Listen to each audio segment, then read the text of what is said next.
Hello everyone, मैं मिथुन सिंह स्वागत करता हूं आप सभी का। आशा करता हूं आप सभी बहुत अच्छे होंगे। बात करेंगे सिद्धू कानू मुर्मू यूजी सेमेस्टर 6 के प्रीवियस ईयर क्वेश्चन पेपर की। पेपर था आपका medical lab and technique MNV3 इस पेपर का कोड है। 2022-26 सेशन का ये क्वेश्चन पेपर है जो आपके साथ में साझा कर रहा हूं। आगे बढ़े उससे पहले मैं आपको बता दूं, पिछले 5 साल के जितने भी प्रीवियस ईयर क्वेश्चन पेपर है, सारे क्वेश्चन पेपर की PDF आपको 69 रुपीज में अवेलेबल करा दिया जाएगा। दूसरी बात, 199 रुपये में आपको सजेशन प्रोवाइड कर दिया जाएगा। अब ये सजेशन क्या होता है? सजेशन यानी कि वेरी वेरी इंपॉर्टेंट क्वेश्चन, ऐसे सवाल जो एग्जामिनेशन में बार बार पूछे जाते हैं, आंसर के साथ आपको प्रोवाइड कर दिया जाता है ताकि आप एग्जाम बेहतर ढंग से दे सके।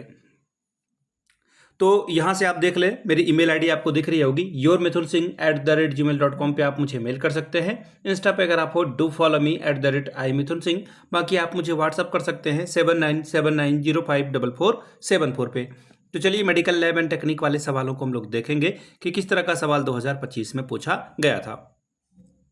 हालांकि इन्होंने 2025 किस बात से लिखा है, किस मुंह से लिखा है, क्योंकि इसकी परीक्षा जुलाई 2026 में कंडक्ट कराई गई थी और ये सेशन था आपका 22 से 26 का। सेशन भी इन्होंने छुपा लिया है, इतने बेशरम लोग हैं ये। यहाँ से आप देख लो, MNV3 का ये पेपर है, मेडिकल लैब एंड टेक्निक का। 3 घंटे का वक्त, 60 नंबर का ये पेपर था। 24 अगर आप लाते हो तो आप एग्जाम पास कर जाओगे। ग्रुप ए की बात करते हैं, कंपलसरी ये ग्रुप है, यानी कि ग्रुप ए के जितने भी सवाल है ना, सब आपको सॉल्व करने हैं। पहला सवाल जो है वो 5 नंबरों का है, हर एक सवाल के लिए एक एक नंबर आपको मिलेगा। Which organelle is known as the suicidal bag of a cell? बचपन से आपने पढ़ रखा होगा। लाइसोसोम इसको कहा जाता है। किस कोशिकांग को आत्मघाती थैला कहा जाता है? तो इसका आंसर हो जाएगा lysosome. The heart is made of which muscle? हृदय जो है वो किस मांसपेशी से बना होता है? तो देखिए, कार्डिकल मसल से कहा जाता है। कारण क्या है कि यह जो है, इसे आप कंट्रोल नहीं करते हो। यह जो है जीवन भर बिना थके बिना रुके जीवन भर काम ये करता रहता है। Which connective tissue connects muscle to bones? कौन सा संयोजी ऊतक मांसपेशियों को हड्डियों से जोड़ता है? तो देखिए, इसका आंसर हो जाएगा कंडरा, यानी या फिर आप उसे जो है टेंडोन भी कहते हैं, टेंडोन, ठीक है, इंग्लिश में। अगला सवाल देखिए क्या है। What are the ears and nose made of? नाक और कान जो है किस चीज के बने होते हैं? तो देखिए, उपास्थि के बने होते हैं, जिसे आप कह लो कि थोड़ा हड्डी जो है ये होता है, और ये बहुत ज्यादा कठोर नहीं होता, लेकिन यह जो है जिसे आप लचीला है, ये इसे मोड़ सकते हैं आप, ठीक है। इंग्लिश में इसका नाम मैं लिख दे रहा हूं, कार्टिलेज, ठीक है, ये था आंसर। अब अगला सवाल है, कोहनी में किस प्रकार का हड्डी मौजूद होता है? तो देखिए, कब्जा जोड़ कहा जाता है, हिंग ज्वाइंट भी इसे कहा जाता है। इसे क्या कहते हैं हम लोग? हिंग ज्वाइंट भी कहते हैं। चलिए, 5-5 नंबर वाले 2 सवाल हैं। अब हम लोग पेज नंबर 3 की ओर बढ़ेंगे।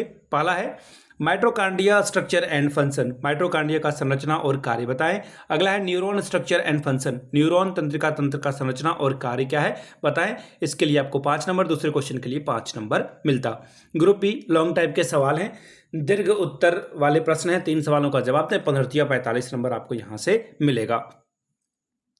Draw a label diagram of animal cell and explain any 5 organelle function.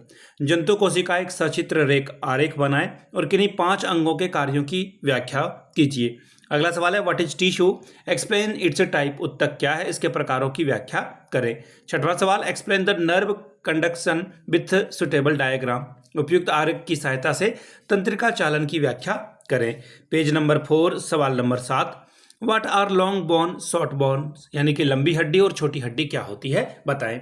Describe the muscles construction, यानी कि मांसपेशियों के संकुचन का वर्णन करें। तो ये था आपका MNV3 का मेडिकल लैब एंड टेक्निक का पेपर। अगर आपको पिछले 5 साल का PYQ चाहिए तो ये आपको 69 में, और सजेशन आपको 199 रुपये में प्रोवाइड कर दिया जाएगा। यहाँ से मेरी ईमेल आईडी आप देख लें, yourmithunsingh@gmail.com पे आप मुझे मेल कर सकते हैं। इंस्टा पे अगर आप हो डू फॉलो मी @imithunsingh। बाकी आप मुझे व्हाट्सअप कर सकते हैं 7979054474 पे।